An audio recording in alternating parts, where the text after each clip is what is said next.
Welcome to my channel. ನಮ್ಮ ಚಾನಲ್ಗೆ subscribe ಮಾಡ್ಕೊಳ್ಳಿ. ಲಕ್ಷ್ಮೀ ವರಮ ಶನಿವಾರದ ಪೂರ್ತಿ ಸಂಚಿಕೆಯಲ್ಲಿ ಏನಾಗುತ್ತೆ ಅಂತ ಈ ವಿಡಿಯೋದಲ್ಲಿ ನೋಡೋಣ. ಇಲ್ಲಿ ಕೋಪ ಮಾಡಿಕೊಂಡು ಸುಪ್ರೀತಾ, ಹೌದು ಇದೆಲ್ಲ ನಿಜ ಅನಿಸುತ್ತೆ, ಕೀರ್ತಿ ಹೇಳ್ತಾ ಇರೋದೆಲ್ಲ ಸತ್ಯನೇ, ನನಗೂ ನಂಬಿಕೆ ಬರ್ತಿದೆ ಈಗ ಅಂತ ಸುಪ್ರೀತಾ ಹೇಳಿದಾಗ, ಸುಪ್ರೀತಾ ನೀನೇನೇನೋ ಮಾತಾಡಬೇಡ, ಅಲ್ಲ ನನಗೆ ಗೊತ್ತು ಕಾವೇರಿ ಕಂಡ್ರೆ ನಿನಗಾಗಲ್ಲ ಅಂತ, ಹಾಗಂತ ಮನೆಯವ್ರನ್ನೇ ಈ ಥರ ಬಿಟ್ಕೊಡೋದು ತಪ್ಪಾಗುತ್ತೆ. ಈ ಕೀರ್ತಿ ಎಂಥವಳು ಅಂತ ಗೊತ್ತಿದೆ, ಏನೇನೋ ಹೇಳ್ತಾಳೆ ಅಂತಲೂ ಗೊತ್ತಿದೆ. ವೈಷ್ಣವನ್ನ ಪಡ್ಕೊಳ್ಳೋಕ್ಕೋಸ್ಕರ ಎಷ್ಟೆಲ್ಲ ನಾಟಕ ಮಾಡಿದ್ದಾರೆ ಅಂತ ಎಲ್ರಿಗೂ ಗೊತ್ತಿರೋ ವಿಷಯನೇ ಅಲ್ವಾ. ಇವಳು ಮಾತನ್ನ ನಂಬ್ಕೊಂಡು ಎಲ್ಲೋ ಇದ್ಲು, ಈಗ ಬಂದ್ಬಿಟ್ಟು ಈ ಥರ ಹೇಳಿದ್ರೆ ನಂಬಕ್ಕಾಗತ್ತಾ ಅಂತ ಕೃಷ್ಣ ಹೇಳ್ತಾರೆ.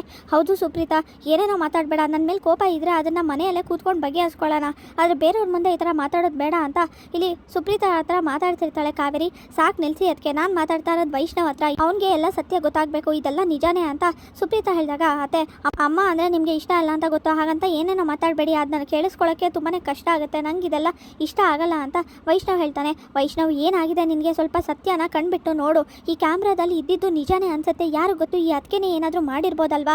ಅದು ಅಲ್ಲದೆ ಈ ವಿಷಯ ಯಾರಿಗೂ ಗೊತ್ತಿಲ್ಲ, ಆ ಬೆಟ್ಟದಲ್ಲಿ ನಡೆದಿರೋ ಅಂಥ ವಿಷಯ ಯಾರ್ಯಾರು ಗೊತ್ತಿದೆ ಅಂತ ನೀನೇ ಯೋಚನೆ ಮಾಡು.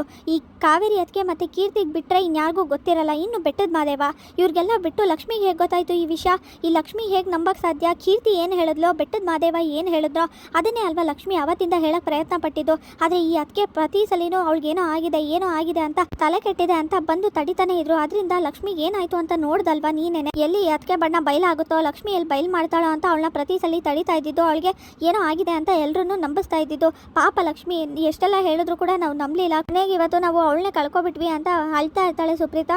ಹೌದಲ್ವಾ, ಅತ್ತೆ ಹೇಳ್ತಾ ಇರೋದು ಯಾಕೋ ನಿಜ ಅನ್ನಿಸ್ತಿದ್ಯಲ್ವಾ ಅಂತ ವೈಷ್ಣವ್ ಯೋಚನೆ ಮಾಡ್ತಿರ್ತಾನೆ. ಪುಟ್ಟ ಇವಳು ಏನೇನೋ ಹೇಳ್ತಿದ್ದಾಳೆ ಪುಟ್ಟ, ಇವಳು ಬೇಕು ಅಂತಲೇ ಹೇಳ್ತಾ ಇರೋದು, ಇವಳಿಗೆ ಏನಾದರೂ ಸಮಯ ಮತ್ತು ಸಂದರ್ಭ ಸಿಕ್ಕಿದ್ರೆ ಸಾಕು ನನ್ನ ಕೆಟ್ಟವಳು ಮಾಡೋಕ್ಕೆ ಅಂತ ನಿಂತ್ಕೊಬಿಡ್ತಾಳೆ. ಈ ಕೀರ್ತಿ ಹೇಳಿದ್ಲು ಮತ್ತು ಸುಪ್ರೀತಾ ಹೇಳಿದ್ಲು ಅಂತ ನಂಬೇಡ, ನಾನು ಏನು ಅಂತ ನಿಂಗೆ ಗೊತ್ತಿದೆ ಅಲ್ವಾ, ನಾನು ಪ್ರತಿಯೊಂದು ಮಾಡೋದು ನಿನಗೋಸ್ಕರನೇ ಅಂತ ಕಾವೇರಿ ಹೇಳ್ತಾರೆ. ಈ ತಾಯಿ ಮೇಲೆ ನಂಬಿಕೆ ಇಡು, ಈ ತಾಯಿ ಯಾವತ್ತೂ ನಿಂಗೆ ಮೋಸ ಮಾಡಲ್ಲ ಅಂತ ಕಾವೇರಿ ಮಾತಾಡ್ತಿರ್ತಾರೆ. ಹಾಗೆ ಬೆಟ್ಟದ ಮಾದೇವ ಅವ್ರಿಗೆ ತಿಂಡಿ ಕೊಟ್ಟಿರ್ತಾಳೆ. ಗಂಗಾ ತಗೊಳ್ಳಿ ತಿನ್ನಿ ಅಂತ ಹೇಳಿದಾಗ ಗೋಡೆ ಅಂತ ಎಲ್ಲ ಕಡೆ ನೋಡ್ತಿರ್ತಾರೆ, ಎಲ್ಲೆಲ್ಲೂ ಗೋಡೆ ಅಂತ.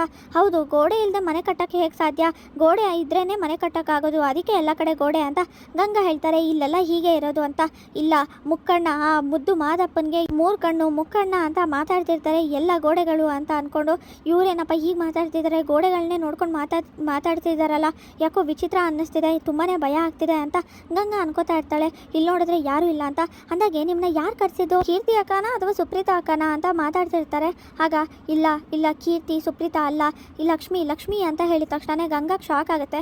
ಏನು ಲಕ್ಷ್ಮಕ್ಕನ, ಏನು ಹೇಳ್ತಿದ್ದೀರಾ, ಸರಿಯಾಗಿ ನೆನ್ಪು ಮಾಡ್ಕೊಂಡು ಹೇಳಿ, ಲಕ್ಷ್ಮಕ್ಕ ಕರೆದಿದ್ದ ನಿಮ್ಮನ್ನ ಇಲ್ಲಿಗೆ ಅಂತ ಗಂಗಾ ಹೇಳ್ತಾಳೆ.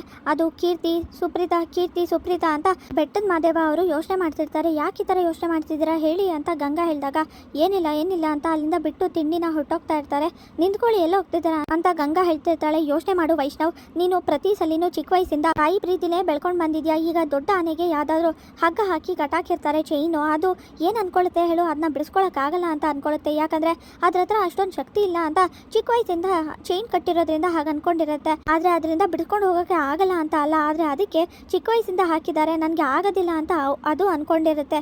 ಆದರೆ ಅಷ್ಟು ಶಕ್ತಿ ಅದರಲ್ಲಿರುತ್ತೆ. ನೀನು ಅಷ್ಟೇ ಚಿಕ್ಕ ವಯಸ್ಸಿಂದ ನಿನ್ನ ತಾಯಿ ಪ್ರೀತಿಲೇ ಬೆಳೆದಿದ್ಯಾ, ಅದು ಬಿಟ್ಟರೆ ಬೇರೆ ಪ್ರಪಂಚನೇ ಇಲ್ಲ, ನನ್ನ ತಾಯಿ ಮೋಸ ಮಾಡಲ್ಲ ಅಂತ ಅಂದ್ಕೊಂಡಿದ್ಯಾ ನೀನು, ಅದಕ್ಕೆ ಈ ಥರ ಅಂದ್ಕೊಂಡಿದ್ಯಾ. ಸತ್ಯನ ಕಂಡ್ಬಿಟ್ಟು ನೋಡು, ಆಗ ನಿನಗೆ ಎಲ್ಲ ಗೊತ್ತಾಗುತ್ತೆ. ಅದು ಬಿಟ್ಟರೆ ನಮ್ಮಮ್ಮನೇ ಸರಿ ಅಂತ ನೀನೇನಾದ್ರು ಅಂದ್ಕೊಂಡ್ರೆ ತುಂಬಾ ಕಷ್ಟ ಆಗುತ್ತೆ ವೈಷ್ಣವ್ ಅಂತ ಸುಪ್ರೀತಾ ಹೇಳ್ತಿರ್ತಾಳೆ. ಆಗ ಪುಟ್ಟ ದಯವಿಟ್ಟು ನಂಬೇಡ ಕಣೋ, ಇವಳು ಏನೇನೋ ಹೇಳ್ತಿದ್ದಾಳೆ, ನನ್ನ ವಿರುದ್ಧವಾಗಿ ನಿನ್ನ ಎತ್ಕಡ್ತಿದ್ದಾಳೆ ಇವಳು ಬೇಕು ಅಂತಾನೆ, ನಾನು ನಿಜವಾಗ್ಲೂ ಆ ಥರ ಮಾಡಿರಲ್ಲ, ಅಕಸ್ಮಾತ್ ಏನಾದ್ರು ನೀನು ನನ್ನ ಬಿಟ್ಟೋದ್ರೆ ನನಗೆ ಬೇರೆ ದಾರಿನೇ ಇಲ್ಲ, ಎಲ್ಲ ನಿನಗೋಸ್ಕರನೇ ಮಾಡಿರೋದು ಪುಟ್ಟ ಅಂತ ಕಾವೇರಿ ಮನಸ್ಸಲ್ಲಿ ಅನ್ಕೋತಾ ಇರ್ತಾರೆ. ಕೀರ್ತಿ ಮತ್ತೆ ಅದಕ್ಕೆ ಮಧ್ಯೆ ನಡೆದಿರೋ ಅಂತ ಮಾತುಕತೆಗಳು, ಅಲ್ಲಿ ಏನೇನು ನಡೆದಿದೆ ಅದೆಲ್ಲ ಲಕ್ಷ್ಮಿಗೆ ಹೇಗೆ ಗೊತ್ತಾಗುತ್ತೆ. ಲಕ್ಷ್ಮಿನೇ ಹೇಳಿದಲ್ವಾ ಬೆಟ್ಟದ ಮಾದೇವ ಅವರು ಈ ಕ್ಯಾಮ್ರಾ ಕೊಟ್ಟಿದ್ದು ಅಂತ, ಲಕ್ಷ್ಮಿ ಅದನ್ನು ನೋಡಿರ್ಬೋದಲ್ವಾ, ಆ ಕ್ಯಾಮ್ರಾದಲ್ಲಿ ಏನೋ ಇತ್ತು ಅನ್ಸುತ್ತೆ, ಆಮೇಲೆ ಈ ಅದಕ್ಕೇನೆ ಏನೋ ಮಾಡಿರ್ಬೋದಲ್ವಾ ನಮಗೆ ತೋರ್ಸಕ್ಕೆ ಮುಂಚೆ ಅಂತ ಸುಪ್ರೀತಾ ಹೇಳಿದಾಗ, ಹೌದು ನನಗೂ ಯಾಕೋ ಅನುಮಾನ ಬರ್ತಿದೆಯಲ್ಲ ಈಗ ಅಂತ ವೈಷ್ಣವ್ ಯೋಚನೆ ಮಾಡ್ತಿರ್ತಾನೆ. ಸುಪ್ರೀತಾ ಏನೇನೋ ಮಾತಾಡಬೇಡ, ಅಲ್ಲ ಸುಮ್ಮನೆ ಏನಾದರೂ ಲಕ್ಷ್ಮಿ ಅನ್ಕೊಂಡಿರ್ಬೋದಲ್ವಾ, ಹಾಗೇನೆ ಬೆಟ್ಟದ ಮಾದೇವ ಅವ್ರು ಕೊಟ್ಟಾಗ ಅಲ್ಲಿ ಏನು ಇಲ್ದೇನೂ ಇರ್ಬೋದಲ್ವಾ, ಏನೂ ಅದರಲ್ಲಿ ಇಲ್ಲ ಅಂದಮೇಲೆ ನಂಬಕ್ಕೆ ಹೇಗಾಗುತ್ತೆ, ಯಾರ ಮಾತನ್ನು ನಂಬಕ್ಕಾಗೋದಿಲ್ಲ, ನಮ್ಮ ಮನೆಯ ಮೇಲೆ ನಾವೇ ಅನುಮಾನ ಪಡೋಕ್ಕೂ ಆಗೋದಿಲ್ಲ,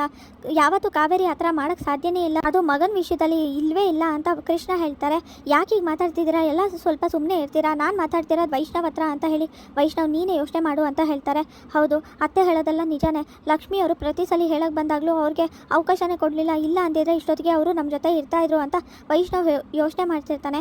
ಆಗ ಕಾವೇರಿ ಹತ್ರ ಮಾತಾಡೋಕ್ಕೆ ಅಂತ ವೈಷ್ಣವ್ ಹೋಗ್ತಿರ್ಬೇಕಾರೆ, ಪುಟ್ಟ ಬೇಡ ಕಣೋ, ದಯವಿಟ್ಟು ಈ ತಾಯಿನ ಪ್ರಶ್ನೆ ಮಾಡಬೇಡ, ಇವಳು ಮಾತನ್ನ ಕೇಳಿಕೊಂಡು ಅಕಸ್ಮಾತ್ ಏನಾದ್ರು ನೀನು ಪ್ರಶ್ನೆ ಮಾಡಿದ್ರೆ ಏನು ಹೇಳಬೇಕು ಅಂತ ನಂಗೆ ಗೊತ್ತಾಗಲ್ಲ ಅಂತ ಕಾವೇರಿ ಯೋಚನೆ ಮಾಡ್ತಿರ್ತಾಳೆ. ಆಗ ವೈಷ್ಣವ್ ಹತ್ರ ಬಂದು, ಅಮ್ಮ ಮಾತಾಡಮ್ಮ, ಯಾಕೆ ಈ ಥರ ಮಾಡಿದೆ, ಇದೆಲ್ಲ ಹೇಳ್ತಾ ಇರೋದೆಲ್ಲ ನಿಜ ತಾನೇ, ನಿಜ ಒಪ್ಕೋ ಅಂತ ವೈಷ್ಣವ್ ಹೇಳ್ತಾನೆ. ಹಾಗೇನಾದರೂ ಮಾಡಿದರೆ ಅಂತ. ಪುಟ್ಟ ಏನೋ ಮಾತಾಡ್ತಿದ್ಯಾ, ನಾನು ಆ ಥರ ಮಾಡ್ತೀನ, ನನ್ನ ಪುಟ್ಟನ ಜೀವನ ಚೆನ್ನಾಗಿರಲಿ ಅಂತ ಬಯಸುವಂಥ ತಾಯಿ ನಾನು ಯಾಕೋ ಹಾಗೆ ಮಾಡ್ತೀನಿ ನಾನು ಅಂತ ವೈಷ್ಣವ್ ಮುಂದೆ ಕಣ್ಣೀರು ಹಾಕ್ತಾ ಇರ್ತಾರೆ ಕಾವೇರಿ. ಅಮ್ಮ ದಯವಿಟ್ಟು ಕ್ಷಮಿಸ್ಬಿಡು ಅಂತ ಕಾಲ ಹತ್ರ ಕೂತ್ಕೋತಾನೆ. ಆಗ ಏನೋ ಮಾಡ್ತಿದ್ಯಾ ಅಂತ ಕೇಳಿದಾಗ, ದಯವಿಟ್ಟು ಅಮ್ಮ ನಿನ್ನ ಮೇಲೆ ಕೂಗಾಡಿ ಕಿರ್ಚಾಡಿ ಮಾತಾಡೋ ಅಂಥ ಶಕ್ತಿ ನನ್ನಲ್ಲಿಲ್ಲ, ಆ ಥರ ಕೇಳಿದ್ರು ಪ್ರಯೋಜನ ಇಲ್ಲ ಅಂತ ನನಗೆ ಗೊತ್ತಿದೆ. ಪ್ರತಿ ಸಲಿನೂ ನನ್ನ ಜೀವನ ಜೊತೆ ಆಟ ಆಡಬೇಡ, ಈಗಾಗಲೇ ಎಷ್ಟೋ ವಿಷಯಗಳಲ್ಲಿ ನೀನು ಮುಚ್ಚಿಟ್ಬಿಟ್ಟಿದ್ಯಾ, ಈಗಲೂ ಕೂಡ ಆ ಥರ ಏನಾದರೂ ಇದ್ದರೆ ದಯವಿಟ್ಟು ಹೇಳಿಬಿಡು. ನಾನು ಆ ಥರ ಯಾವ ಥರನೂ ನಿನಗೆ ಬೈಯೋದಿಲ್ಲ, ಏನೂ ಹೇಳೋದಿಲ್ಲ, ಆದರೆ ಸತ್ಯ ಅಂತೂ ಮುಚ್ಚಿಡ್ಬೇಡ, ಇರೋದನ್ನು ಒಪ್ಕೋ ಅಂತ ವೈಷ್ಣವ್ ಹೇಳ್ತಾನೆ. ಇಲ್ಲ ಕಣೋ, ನಾನು ಹೇಳ್ತಾ ಇರೋದು ನಿಜನೇ, ಯಾರ ಮಾತು ನಂಬೇಡ ನೀನು, ಈ ತಾಯಿನ ನಂಬು ಅಂತ ಕಾವೇರಿ ಹೇಳ್ತಾರೆ. ಆಗ ಕೀರ್ತಿ ಜೋರಾಗಿ ಚಪ್ಪಾಳೆ ತಡ್ತಾ, ಚೆನ್ನಾಗಿದೆ ವೈಷ್ಣವ್, ಅಲ್ಲ ನೀನು ಹೋಗ್ಬಿಟ್ಟು ನೀವು ಕೊಲೆ ಮಾಡಿದ್ದೀರಾ ಅಂದರೆ ಇಲ್ಲ ನಾನು ಮಾಡಿಲ್ಲ ಅಂತಲೇ ಹೇಳ್ತಾರೆ, ಯಾರಾದರೂ ಇರೋ ನಿಜಾನ ಒಪ್ಕೋತಾರಾ, ನೀನು ಹೋಗಿ ಅವ್ರ ಹತ್ರನೇ ಹೋಗಿ ಹೇಳ್ತಿದ್ಯಲ್ಲ ಅಂತ ಕೀರ್ತಿ ನಗ್ತಿರ್ತಾಳೆ. ಇದಕ್ಕೆ ವಾಪಸ್ ಬಂದ ಕೀರ್ತಿ, ಅಲ್ಲ ನಮ್ಮ ಮನೆ ಎಷ್ಟು ಚೆನ್ನಾಗಿತ್ತು, ನೆಮ್ಮದಿಯಾಗಿತ್ತು, ವಾಪಸ್ ಬಂದ್ಬಿಟ್ಟು ನಮ್ಮ ಮನೆ ನೆಮ್ಮದಿನೆಲ್ಲ ಹಾಳು ಮಾಡಿಬಿಟ್ಟಿಯಲ್ಲ ನೀನು, ಪಾಪ ಅಮ್ಮ ಮಗನ ಮಧ್ಯೆ ದೂರ ಮಾಡಬೇಕು ಅಂತ ಈ ಥರ ಎಲ್ಲ ತಂದಿಡ್ತಾ ಇದೆಯಲ್ಲ ಅಂತ ಅಜ್ಜಿ ಬೈತಾ ಇರ್ತಾರೆ. ಕೀರ್ತಿಗೆ ನಾನು ಯಾವ ಥರನೂ ಆ ಥರ ತಂದಿಡ್ತಾ ಇಲ್ಲ, ಇರೋ ನಿಜಾನ ಹೇಳ್ತಾ ಇರೋದು, ಸತ್ಯ ಗೊತ್ತಾಗಬೇಕು, ಹಾಗೆ ತಪ್ಪು ಮಾಡಿದವ್ರಿಗೆ ಶಿಕ್ಷೆ ಆಗಬೇಕಲ್ವಾ, ಅದಕ್ಕೆ ಅಂತ ಕೀರ್ತಿ ಹೇಳ್ತಾಳೆ. ನೋಡಿ ತಪ್ಪು ಮಾಡಿರೋದು ನಿಜಾನೇ, ಅದು ಎಲ್ಲ ಮಾಡಿರೋದು ಈ ಕಾವೇರಿ ಆಂಟಿನೇ, ಯಾವುದೇ ಕಾರಣಕ್ಕೂ ಇವ್ರನ್ನ ಕ್ಷಮಿಸಬೇಡಿ, ಇವ್ರು ತಪ್ಪು ಮಾಡಿದ್ದಾರೆ, ಆದರೆ ಇವ್ರು ತಪ್ಪು ಒಪ್ಕೊಳ್ಳೋದಿಲ್ಲ ಅಂತ ನಂಗೆ ಚೆನ್ನಾಗಿ ಗೊತ್ತಿದೆ, ಅದಕ್ಕೆ ಇಷ್ಟೆಲ್ಲ ಸಾಕ್ಷಿ ತರಿಸ್ದೆ, ಅದ್ರ ವಿಡಿಯೋ ಏನು ಮಾಡಿದ್ರೋ ಏನೋ ಗೊತ್ತಿಲ್ಲ, ಪಾಪ ಲಕ್ಷ್ಮಿ ಎಲ್ಲರಿಗೂ ಸಾಬೀತು ಮಾಡಬೇಕು ಅಂತ ಹೊರಟಿ ಅವಳೇನೆ ಏನೇನೋ ಆಗೋದ್ಲು ಅಂತ ಕೀರ್ತಿ ಬೇಜಾರು ಮಾಡ್ಕೋತಾ ಇರ್ತಾಳೆ. ಲಕ್ಷ್ಮಿ ಬಗ್ಗೆ ಯೋಚನೆ ಮಾಡ್ತಾ, ಇವ್ರಿಗೆ ಶಿಕ್ಷೆ ಆಗಬೇಕು, ಅದಕ್ಕೆ ಏನು ಮಾಡಬೇಕು ಅದನ್ನ ಮಾಡ್ತೀನಿ, ಇವ್ರಂತೂ ಒಪ್ಕೊಳ್ಳೋದಿಲ್ಲ ಅಂತ ನಂಗೆ ಗೊತ್ತಿದೆ ಅಂತ ಕೀರ್ತಿ ಹೇಳಿದಾಗ, ಏನು ಮಾಡ್ತೀಯ, ಏನು ಮಾಡೋಕ್ಕಾಗುತ್ತೆ ಅಂತ ಕೋಪ ಮಾಡಿಕೊಂಡು ಕಾವೇರಿ ಬೈತಾ ಇರ್ತಾಳೆ. ಅಷ್ಟರಲ್ಲಿ ಗಂಗಾ, ಯಾರಪ್ಪ ಇಷ್ಟೊತ್ತಲ್ಲಿ ಬಾಗಿಲು ತಡ್ತಿದ್ದಾರೆ, ಎಲ್ಲರೂ ಮನೇಲೇ ಇದ್ದಾರಲ್ಲ ಅಂತ ಹೋಗಿ ನೋಡಿದಾಗ ಪೊಲೀಸ್ ಬಂದಿರ್ತಾರೆ. ಅಯ್ಯೋ ಸುಪ್ರೀತಾ ಅಮ್ಮ, ಕಾವೇರಿ ಅಮ್ಮ ಎಲ್ಲರೂ ಬನ್ನಿ, ಬೇಗ ಬನ್ನಿ ಅಂತ ಹೇಳಿದಾಗ ಮನೆಯವರೆಲ್ಲರೂ ಬರ್ತಾರೆ. ಆಗ ಇನ್ಸ್ಪೆಕ್ಟರ್ನ ನೋಡಿದ ತಕ್ಷಣ ಶಾಕ್ ಆಗುತ್ತೆ. ಏನಾಯಿತು, ನೀವ್ಯಾಕೆ ಬಂದಿದ್ದೀರಾ ಇಲ್ಲಿ ಅಂದಾಗ, ಅರೆಸ್ಟ್ ಮಾಡೋಕ್ಕೆ ಅಂತ ಬಂದಿದ್ದೀವಿ, ಕಾವೇರಿ ಅವ್ರನ್ನ ಕಂಪ್ಲೇಂಟ್ ಕೊಟ್ಟಿದ್ದಾರೆ ಅಂತ ಪೊಲೀಸ್ ಹೇಳ್ತಾರೆ. ಏನು ಕಂಪ್ಲೇಂಟ್, ಯಾರು ಕೊಟ್ಟಿದ್ದಾರೆ ಅಂತ ವೈಷ್ಣವ್ ಮತ್ತು ಕೃಷ್ಣ ಕೇಳಿದಾಗ, ನಾನೇ ಕೊಟ್ಟಿರೋದು, ಇವ್ರು ಮಾಡಿರೋದು ಅಂತ ಇಂಥ ಕೆಲಸ ಅಲ್ಲ, ನಾನು ಸಾಯಿಸಬೇಕು ಅಂತ ಅಂದ್ಕೊಂಡಿದ್ದು, ಅದಕ್ಕೆ ನಾನೇನೇ ಕಂಪ್ಲೇಂಟ್ ಕೊಟ್ಟಿರೋದು ಅಂತ ಕೀರ್ತಿ ಹೇಳಿದ ತಕ್ಷಣ ಮನೆಯವರೆಲ್ಲರಿಗೂ ಶಾಕ್ ಆಗುತ್ತೆ. ನೋಡಿ ಇವ್ರು ಏನೇನೋ ಮಾತಾಡ್ತಿದ್ದಾರೆ, ಮನೆಯವರೇ ಕೂತ್ಕೊಂಡು ಬಗೆಹರಿಸ್ಕೋತೀವಿ, ನನ್ನ ಹೆಂಡತಿ ಆ ಥರ ಯಾವ ತಪ್ಪು ಮಾಡಿಲ್ಲ, ನಮ್ಮದು ಒಳ್ಳೆ ಫ್ಯಾಮಿಲಿ, ಈ ಥರ ನೀವು ಬೆಳಗ್ಗೆ ಬಂದು ನಿಂತ್ಕೊಂಡ್ರೆ ಈ ಥರ ನೋಡಿದವರು ಅಕ್ಕಪಕ್ಕದ ಜನ ಏನು ಅನ್ಕೋತಾರೆ, ಸುಮ್ಮನೆ ಇಲ್ಲಿಂದ ಹೊರಟೋಗಿ, ನಾವು ಕಶ್ಯಪ್ ಫ್ಯಾಮಿಲಿ ತುಂಬ ಮರ್ಯಾದೆಯಿಂದ ಬದುಕ್ತಿರೋರು ಅಂತ ಕೃಷ್ಣ ಹೇಳ್ತಾರೆ. ನೀವು ಮರ್ಯಾದೆ ಇದೆ ಹೋಗಿ ಅಂತ ಹೇಳಿದ ತಕ್ಷಣ ಹೋಗ್ಬಿಡೋಕ್ಕೆ ಅಂತ ಬಂದಿಲ್ಲ, ಇಲ್ಲಿ ಅರೆಸ್ಟ್ ಮಾಡ್ಕೊಂಡು ಕರ್ಕೊಂಡು ಹೋಗೋಕ್ಕೆ ಅಂತ ಬಂದಿರೋದು, ವಾರೆಂಟ್ ಇದೆ, ಕಂಪ್ಲೇಂಟ್ ಇದೆ, ಹಾಗಂದಮೇಲೆ ಕರ್ಕೊಂಡು ಹೋಗಲೇಬೇಕಾಗುತ್ತೆ, ಬೇರೆ ದಾರಿ ಇಲ್ಲ ನಮಗೆ ಅಂತ ಇನ್ಸ್ಪೆಕ್ಟರ್ ಹೇಳಿದ ತಕ್ಷಣ ಕಾವೇರಿ ಶಾಕ್ ಆಗ್ತಾಳೆ. ಕರ್ಕೊಂಡು ಹೋಗಿ ಇನ್ಸ್ಪೆಕ್ಟರ್, ಮೊದಲು ಕರ್ಕೊಂಡು ಹೋಗಿ ಸರಿಯಾಗಿ ವಿಚಾರಿಸ್ಕೊಳ್ಳಿ ಅಂತ ಕೀರ್ತಿ ಹೇಳ್ತಾಳೆ. ಬನ್ನಿ ಅಂತ ಹಾಗೆ ಕಾವೇರಿನ ಅರೆಸ್ಟ್ ಮಾಡ್ಕೊಂಡು ಕರ್ಕೊಂಡು ಹೋಗ್ತಾರೆ. ಪುಟ್ಟ ದಯವಿಟ್ಟು ನನ್ನ ಎಲ್ಲೂ ಕಳಿಸ್ಬೇಡ, ನಾನು ಏನೂ ತಪ್ಪು ಮಾಡಿಲ್ಲ, ಬಿಡಿಸ್ಕೊಂಡು ಹೋಗು ಅಂತ ಕಾವೇರಿ ಹೇಳ್ತಿರ್ತಾಳೆ. ಇನ್ಸ್ಪೆಕ್ಟರ್ ಕರ್ಕೊಂಡು ಹೋಗ್ತಾರೆ ಕಾವೇರಿನ. ಇಲ್ಲಿಗೆ ಶನಿವಾರದ ಪೂರ್ತಿ ಸಂಚಿಕೆ ವಿಡಿಯೋ ಮುಕ್ತಾಯವಾಗಿದೆ. ಈ ವಿಡಿಯೋ ಇಷ್ಟವಾಗಿದೆ ಲೈಕ್ ಮಾಡಿ, ಶೇರ್ ಮಾಡಿ, ಕಮೆಂಟ್ ಮಾಡಿ, ಹಾಗೆ ಸಬ್ಸ್ಕ್ರೈಬ್ ಮಾಡಿ.